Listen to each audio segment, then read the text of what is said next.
Let's face it, even the tiniest of blisters can bring down the mightiest of hikers. Keeping your feet happy when you're out in the mountains and you're out on a hike isn't always the easiest thing to do. Well, stick around because today I'm going through some top tips to increase the chance of your feet remaining pain-free.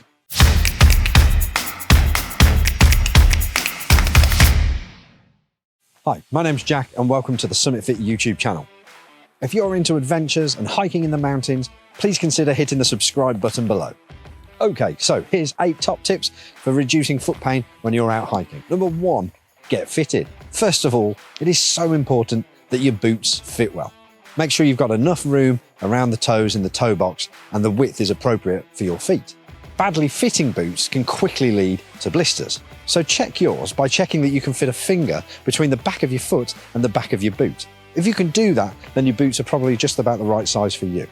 Your heel should fit nice and snugly in the heel cup at the back of the boot. It's movement in that area that will most often cause a blister.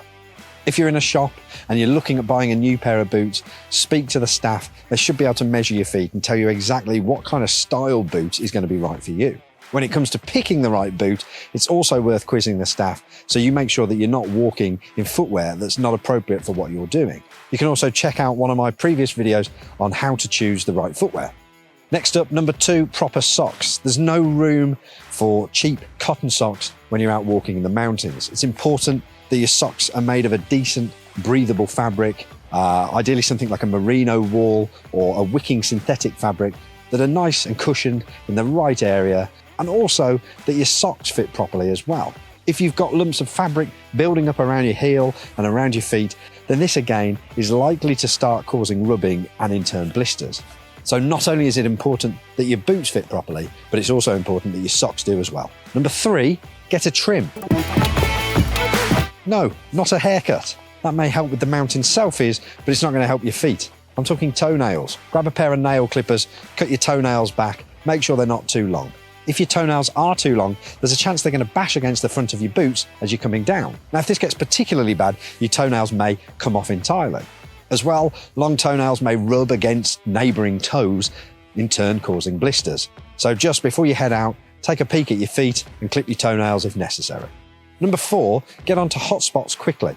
So if you can start to feel a little bit of rubbing anywhere on your feet, it's best to get your boot off and treat it immediately. So we're looking at prevention here rather than cure further down the line. Something simple like medical tape patched over the area is going to reduce the amount of rubbing. You could use Vaseline or potentially even duct tape if that's all you've got on you. Anything that's going to form a decent barrier over that hot spot, over that rubbing area, is going to help reduce the chance of you getting a blister.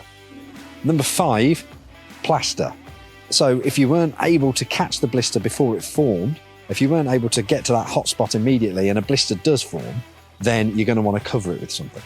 It's worth popping in some blister plasters, such as Compeed, into your first aid kit and pop them in various sizes. Then when a blister does form, slap that onto it carefully. Slap might not be the right word there, but get a blister plaster onto your blister and it's going to prevent it from growing anymore and of course, hopefully, reduce the pain significantly so that you can at least enjoy the rest of your walk.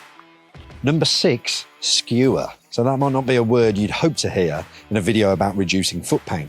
But lancing a blister will mean it doesn't burst halfway along a walk. We've all been there when we tried to peel socks off a burst blister at the end of the day. I'm pretty confident that it's the single most painful thing ever in the history of humankind.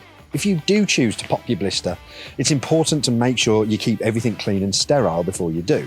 So wipe down the blister initially with a hand wipe or use some sterilising gel. Let's face it, we're all carrying gallons of it on us at the moment. After that, take the needle, stick it into a flame. You use a camp stove, or maybe slightly easier, you could use a lighter, for instance.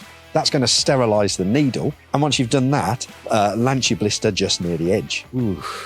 Make sure you use an antibacterial wipe to clean away any of the fluid coming out of the blister, and then put a plaster on it. And it's important that that plaster is big enough so that only the padded part of the plaster sits against your blister. You don't want any of the sticky bit on there, because otherwise you're going to suffer again at the end of the day and you've got to take it off. Next up, number 7, stay clean. If you're out on a longer hike, maybe you're going for a through hike, you're staying overnight, you're wild camping, make sure to carry clean socks with you. Sweaty, wet, smelly socks are going to clump up, and that nice comfortable padding that you first had when you put them on is now no longer going to be quite as efficient.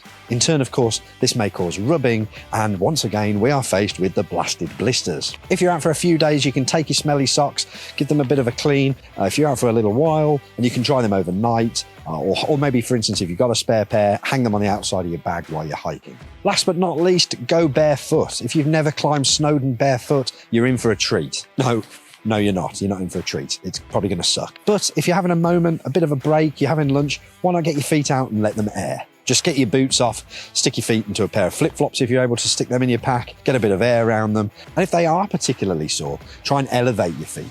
So lie back, enjoy the views, and stick your feet up on your backpack. This will hopefully help reduce swelling. You could also take some ibuprofen as well, and that'll work to help reduce the pain in your feet.